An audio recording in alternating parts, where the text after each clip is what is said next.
kasong ito ay tunay na napakabigat ng dibdib. Isang kwentong unti-unting naglalantad ng panlilinlang sa pinakaugat nito. Mahirap isipin na ang isang anak ay kayang saktan ng ganoong kalupit ang sariling ina at pagkatapos ay siya pa ang mag-uulat sa pulisya na nawawala ito. Sa proseso, tila parehong ginawang biro ang batas at ang opinyon ng publiko. Maligayang pagbabalik sa aking YouTube channel at kung mahilig ka sa mga madidilim na kwento, misteryo at malalim na investigasyon, huwag kalimutang mag-subscribe sa aming YouTube channel at i-turn on ang notification bell para manatiling updated sa mga susunod na kwento na aming ihahatid.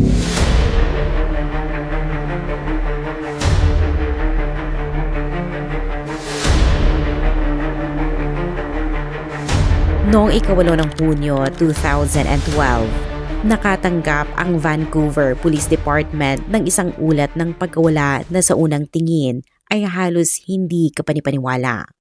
Isang 20 anyos na Chinese international student ang tumawag upang i-report na bigla na lamang umanong nawala ang kanyang ina sa mismong araw na nakatakda sana silang bumiyahe patungong paliparan para sa kanilang pagbabalik sa sariling bansa. Sa paunang pagsusuri, wala namang nakitang kahina-hinala ang pulisya sa lugar.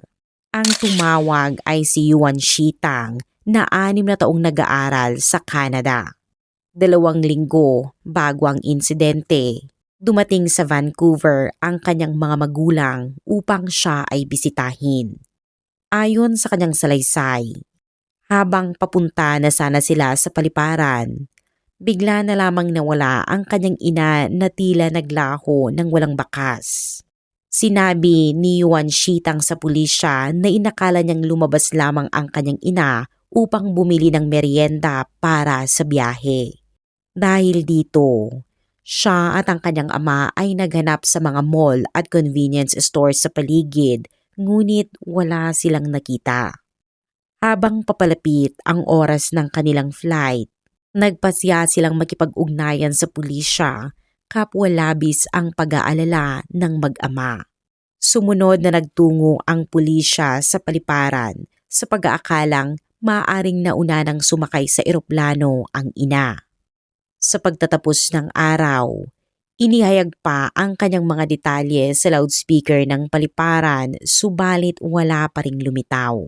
Naiwan ang ama ni Yuan Shitang sa Vancouver, naguguluhan kung ipagpapatuloy ba ang paghahanap sa kanyang asawa o babalik muna sa China. Samantala, ang anak ay nanatiling kakaibang kalmado.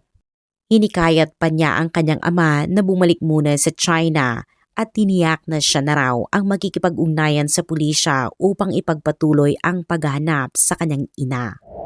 Pagbalik ng ama sa Fushan, China, agad siyang nagtungo sa mga lokal na otoridad at nakipag-ugnayan din sa Chinese Consulate sa Vancouver upang humingi ng tulong sa misteryosong pagkawala ng kanyang asawa. Habang desperado ang ama sa paghahanap, nagsimulang magduda ang mga pulis sa Canada. Lumitaw sa kanilang isipan ang posibilidad na maaaring iligal na nanatili ang babae sa bansa. Ang anak ay estudyante sa Canada. Bumisita lamang ang mga magulang at bigla na lamang nawala ang ina sa mismong araw ng kanilang pagbabalik sa China. Dagdag pa rito, ang mga pahayag ng anak ay lalong naging kahina-hinala. Makalipas ang 2 linggo, bumalik ang ama mula sa China patungong Canada. Sa puntong ito, napagtanto ng pulisya na maaaring mali ang kanilang unang hinala. Kung talagang nais ng ina na manatili sa Canada, malamang ay nanahimik na lamang ang pamilya upang hindi makatawag ng pansin. Bukod dito, nawawala siya ng walang dalang pasaporte, pera o anumang personal na gamit. Isang babaeng Chinese na hindi marunong mag-English at walang kakilala sa lugar ay halos walang tsansang magtago ng matagalan sa isang banyagang bansa. Dahil dito, muling ipinatawag ng pulisya si Yuan Shitang at ang kanyang ama para sa mas masusing pagtatanong. Sa pagkakataong ito, tinutukan kung may alitan sa pamilya, problema sa utang o isyu sa kalusugang pangkaisipan ang ina. Kapwa itinanggi ng mag-ama ang lahat ng posibilidad kaya't ang kaso ay inilipat sa RCMP para sa mas malalim na investigasyon.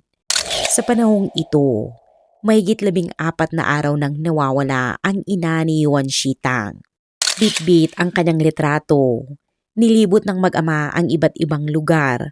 Nagtatanong sa bawat estrangherong kanilang masalubong, umaasang may makapagbibigay ng kahit kaunting impormasyon tungkol sa babaeng nasa larawan. Kahit pa paus na ang kanilang mga tinig sa kakatanong, patuloy silang kumapit sa pag-asang matatagpuan nila ang kanilang mahal sa buhay sa isang bansang lubos na banyaga para sa kanya. Naantig ang mga pulis sa determinasyon ng mag-ama. Sa harap ng kamera, hayagan nilang sinabi na hinding-hindi sila titigil sa paghahanap sa kanilang minamahal na ina at asawa. Dahil dito, muling sinuri ng pulisya ang mga naunang payag at tawag, lalo na ang detalye tungkol sa huling taong nakakita sa nawawalang babae, ang sarili niyang anak. Dito napansin ang mga hindi pagkakatugma sa salaysay ni Yuan Shang. Sa una niyang 911 call, sinabi niyang papunta siya sa hotel upang sunduin ang kanyang ina para sa biyahe patungong Paliparan. Kalaunan, binago niya ito at sinabing susunduin niya ito para lamang mag-almusal.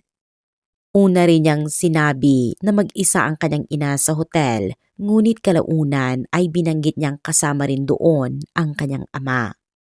Bagamat 6 na taon na siyang naninirahan sa Canada, kapansin-pansin na mahina pa rin ang kanyang English. Hirap siyang unawain ang mga tanong ng 911 operator at hindi man lang niya mailarawan ang tangkad o pangangatawan ng kanyang ina. Paulit-ulit niyang sinasabing, hindi ko naiintindihan at hindi ko alam kung paano ipaliwanag. Bagamat walang malinaw na dahilan ang pulisya noon upang agad na pagdudahan si Yuan Shitang, hindi pa rin mawala sa kanilang isipan ang tanong kung bakit hirap pa rin siyang makipagkomunikasyon matapos ang 6 na taon sa Canada. Dahil dito, pinalawak ang investigasyon sa iba pang mga pangunahin ng hotel at dito, isang mahalagang pahiwatig ang unti-unting lumitaw. Napag-alaman na ang katabing kwarto ng lugar na may kaugnayan sa kaso ay inuupahan ng isa pang Chinese national na may apelyidong Tang.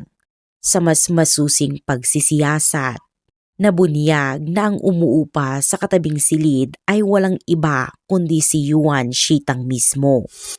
Gayunpaman, nang tumawag si Yuan Shitang sa 911, sinabi niya sa pulisya na noong umaga ng pagkawala ng kanyang ina, nagmula pa siya sa sarili niyang tirahan upang pumunta sa hotel at sunduin ito.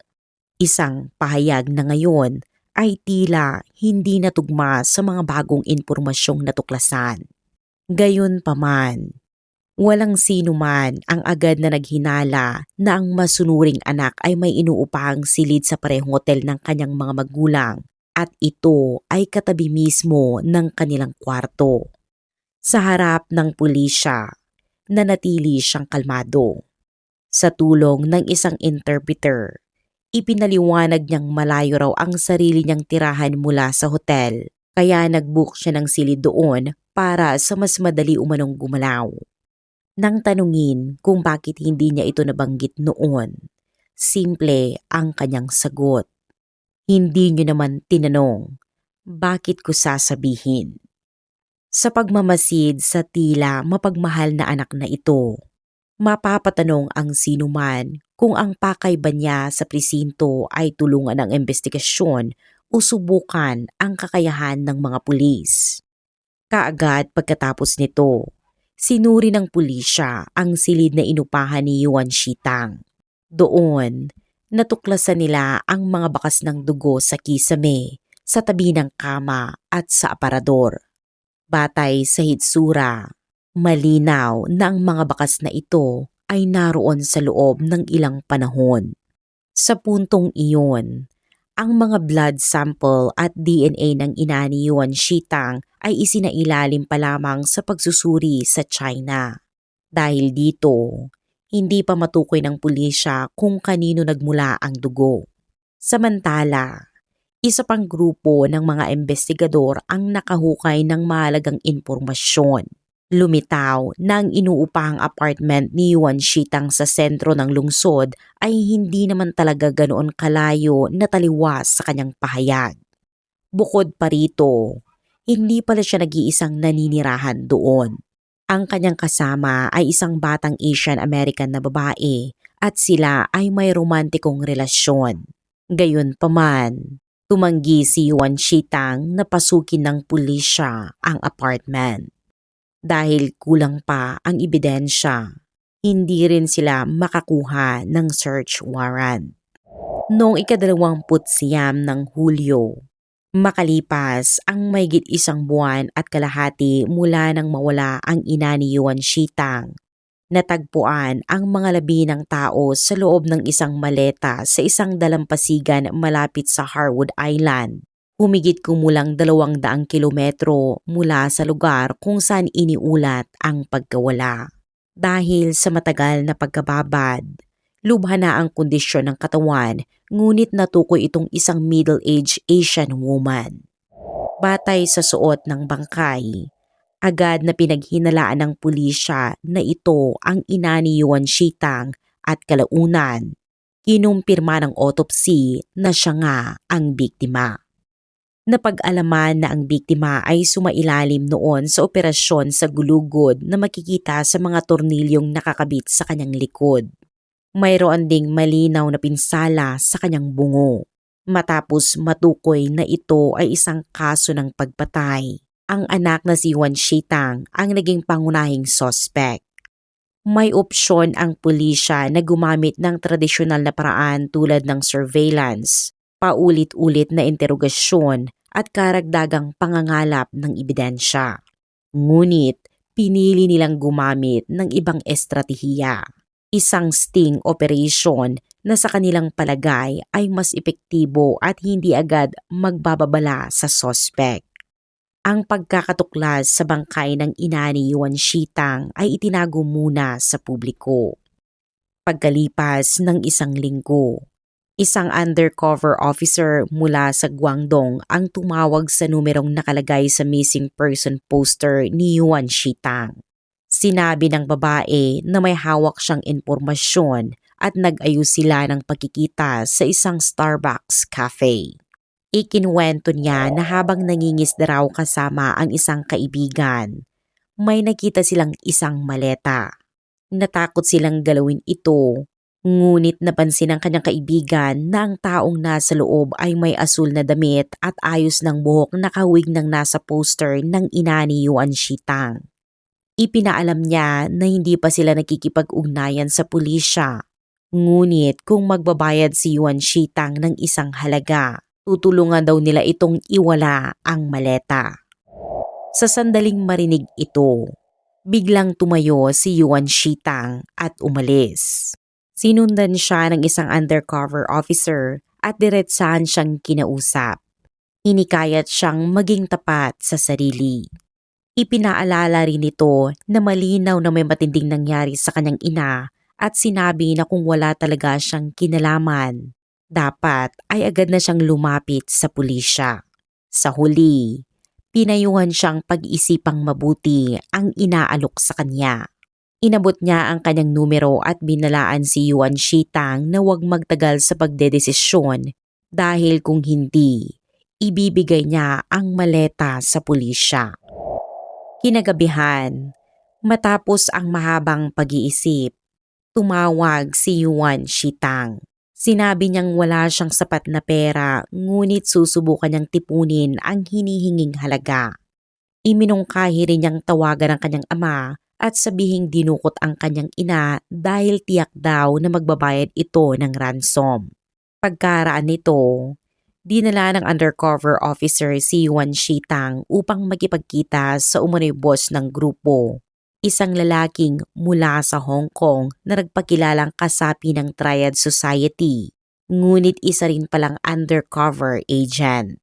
Ipinaliwanag ng lalaki na kaya nilang iwala ang maleta, ngunit kailangan nila ng mas detalyadong salaysay upang tuluyang mabura ang lahat ng bakas. Sa simula, may pag-aalinlangan si Yuan Shitang.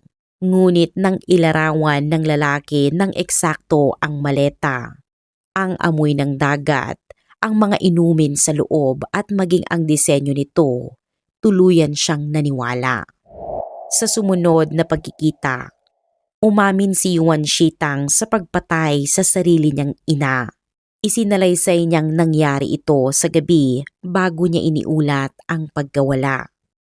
Inanyayahan niya ang kanyang ina sa inuupahan niyang silid sa hotel sa dahilan na kailangan daw niya ng tulong sa paglilinis.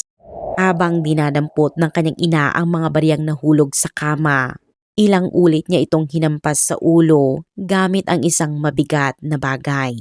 Pagkatapos, tinakpan niya ito ng unan sa loob ng mahabang panahon hanggang masiguro niyang wala na itong buhay. Matapos iyon, inilagay niya ang katawan sa isang malaking maleta at dinala sa apartment na tinitirahan niya kasama ang kanyang kasintahan. Kinabukasan, bumalik siya sa hotel kung saan naroon ang kanyang ama at ipinaalam na nawawala ang kanyang ina. Nang makauwi na ang ama sa China, nagmaneho si Yuan Shitang patungo sa Fraser River Bridge upang itapon ang maleta. Pagkatapos, bumalik siya upang linisin ang lugar, sunugin ang unan at ang ginamit na sandata at itapon ang mga ito sa ilog. Isinalaysay ni Yuan Shitang ang buong pangyayari sa mga undercover na pulis. Hindi pa roon nagtapos ang lahat. Matapos mapag-usapan ang tungkol sa maleta, idinagdag pa niya ang isang kondisyon kung maaari rin daw bang iwala ang kanyang ama. Ayon sa kanya, kapag wala na ang ama, lahat ng pera ay mapupunta sa kanya at hinihiling niya na sabihin na lang ang halaga kung magkano ang kailangan. Dito napagtanto ng mga undercover operatives na ang kanilang kaharap ay hindi lamang isang mapanganib na kriminal, kundi isang taong may lubhang mababang pag-unawa sa bigat ng kanyang mga ginawa. Ang kasong ito ay nagbibigay ng matinding kilabot, isang kwento ng panlilinlang na mahirap paniwalaan. Hindi maisip ng marami na ang isang anak ay maaaring saktan ang sarili niyang ina at pagkatapos ay magkunwaring nawawala ito sa harap ng pulisya. Sa pangyayaring ito, tila parehong nalinlang ang mga otoridad at ang publiko. Dahil dito, formal siyang inaresto ng RCMP noong 7 ng Setyembre at sinampahan ng kasong first-degree murder.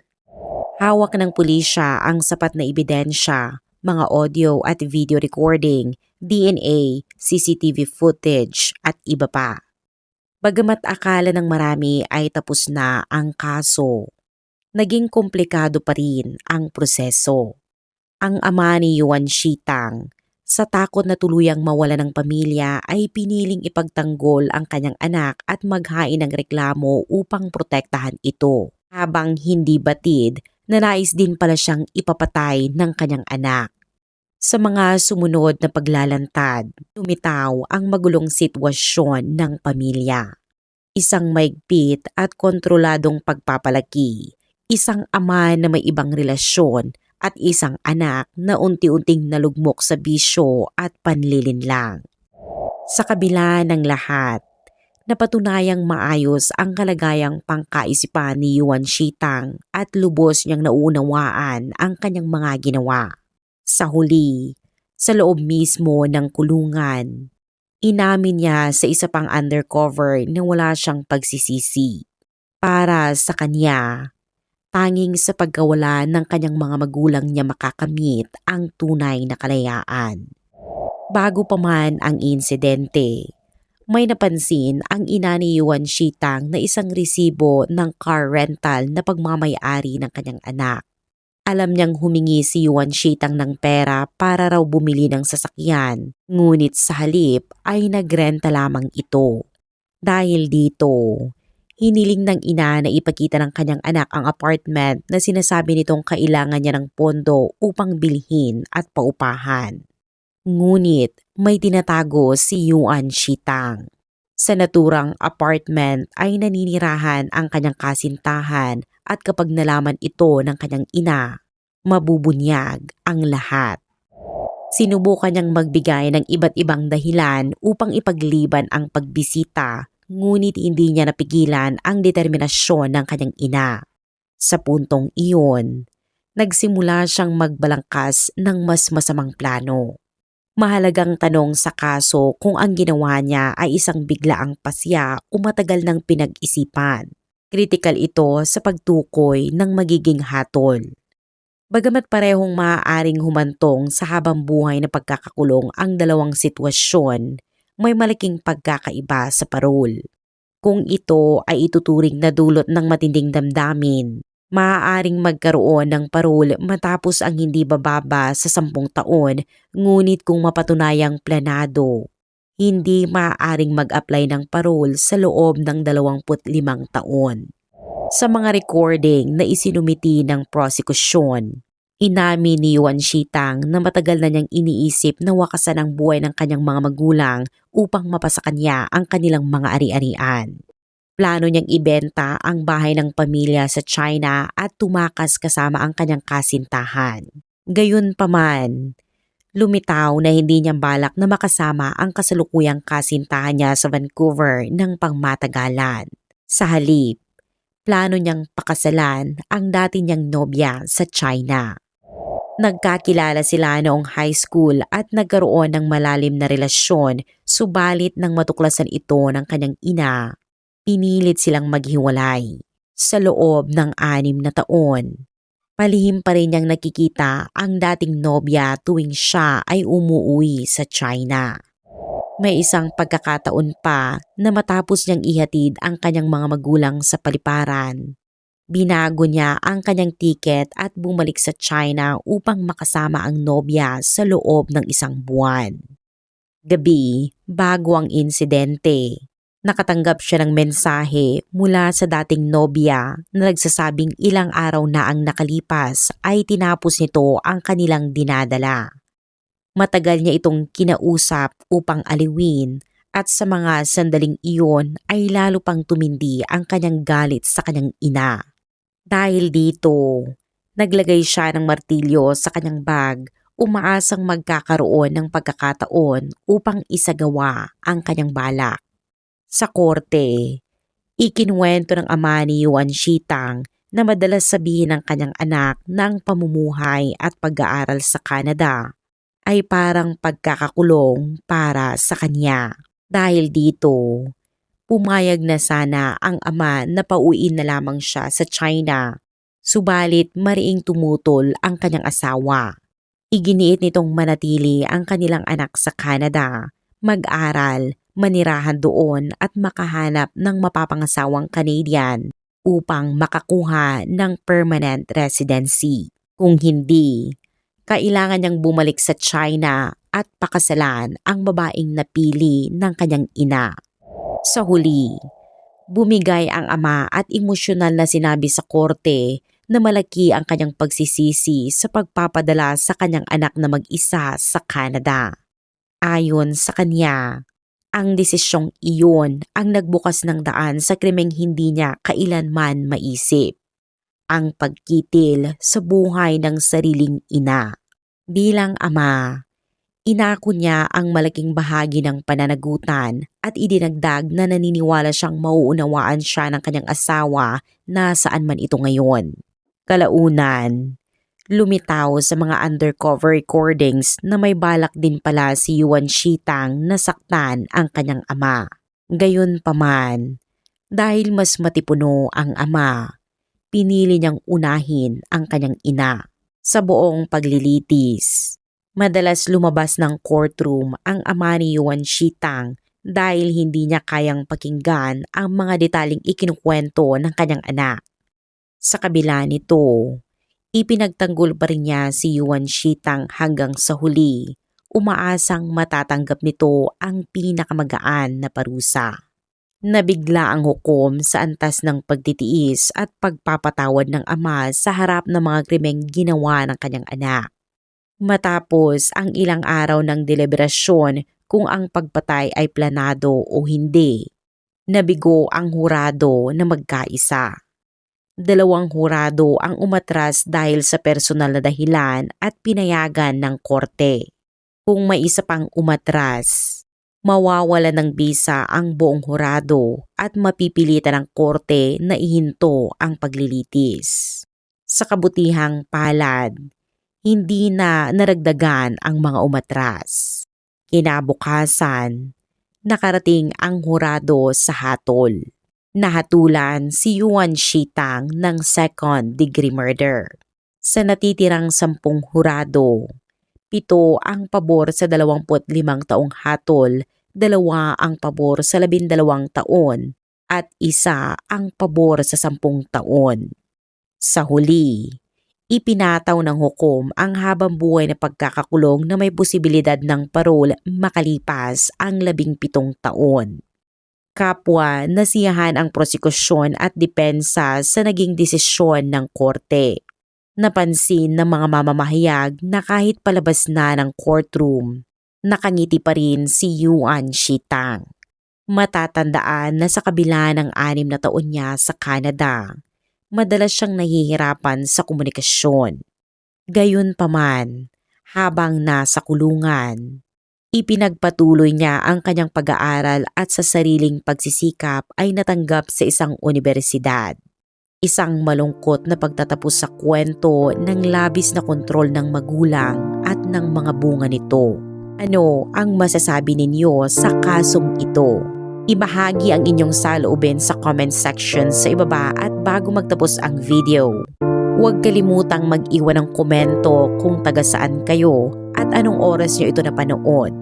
Huwag kalimutang mag-iwan ng like, mag-subscribe sa aming YouTube channel at i-turn on ang notification bell para manatiling updated sa mga pinakabagong kwento ng tunay na krimen.